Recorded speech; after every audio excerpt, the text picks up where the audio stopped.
Hi there. In this video, we're going to look at ICP. Remember, these are education content only, not financial advice. And the success of a crypto project depends on many factors. This picture, we have all the Wyckoff stages pegged in the ICP weekly chart, but we'll come back to this in a minute. We'll start with the daily chart first and see what are the short-term actions that's been going on. So last time we shared this basically the uptrend support line, and we said when we get closer and closer to May 30th, we'll get a confirmation as to whether the uptrend will continue or is a change going to come in.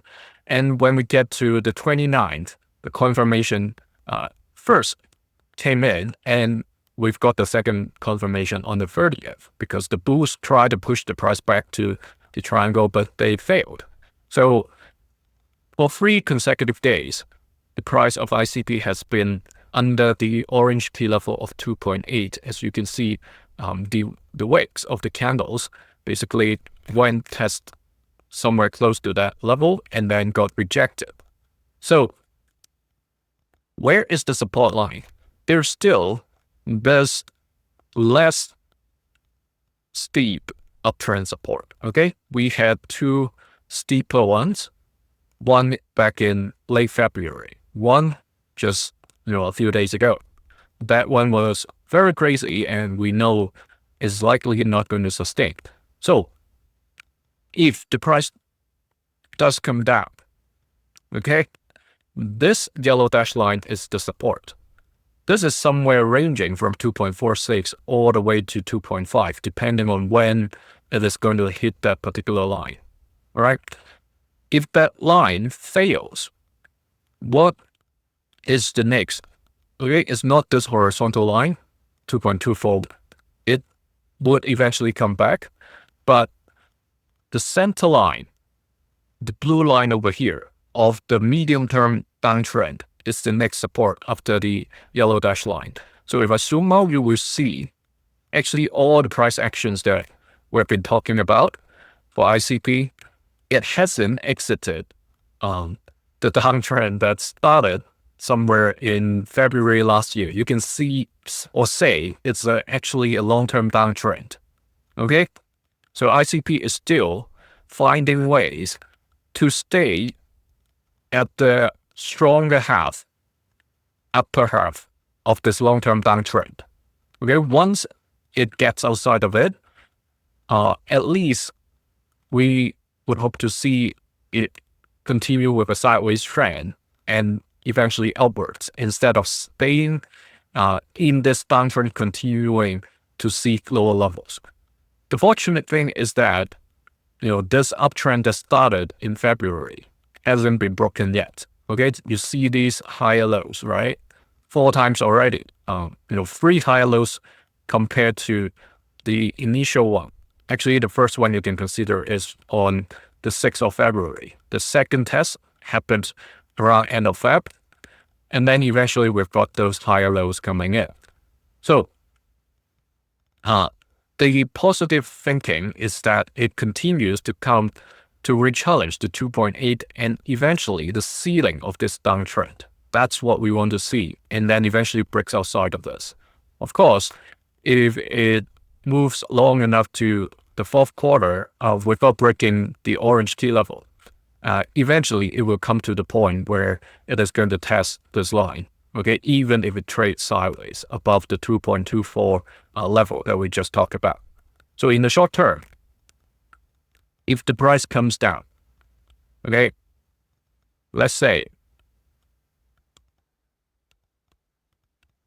let's get rid of this and use this box to help us measure. If this is really coming down for a downtrend, I don't think it is too much of a downtrend. We don't have a lot of reference point right now, so we'll take what we have as of this moment. So we've got this wick over here, this wick, and then these 2 over here. Let's assume it is going through such a trend. And this is pointing to 4th of June, where the ceiling of this new short-term downtrend crossing the yellow dashed line, the uptrend support, medium-term uptrend support that we talked about. Okay, so June 4th, before our next session, if it is being rejected by this line and still staying above the support, by this day we'll have another 2C's opportunity. 1C is continuation with this short-term downtrend coming to test this like blue center line of the long-term downtrend. Okay, the other C is change, meaning it is going to break this resistance. Okay, this resistance line over here, and then continue along the uptrend support and retest the 2.8. All right. Now the big picture. We can see the high lows. Okay, that is less noisy as we understand when we go to a bigger time frame. Things get a lot clearer. So last time I said this is not a sign of strength that I would give a passing mark. It should at least come to test the 4.35 with a little bit higher volume.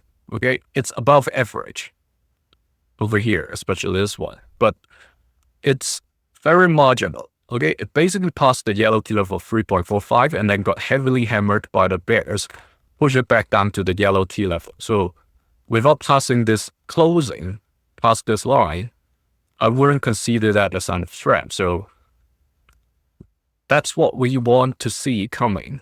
Okay, the volume has been higher than average already. It has climbed way higher compared to mid-March all the way till end April. So it's a relatively positive sign, I would say, that at least people are starting to come back to trade. Okay, even though the price isn't really ending up going that much.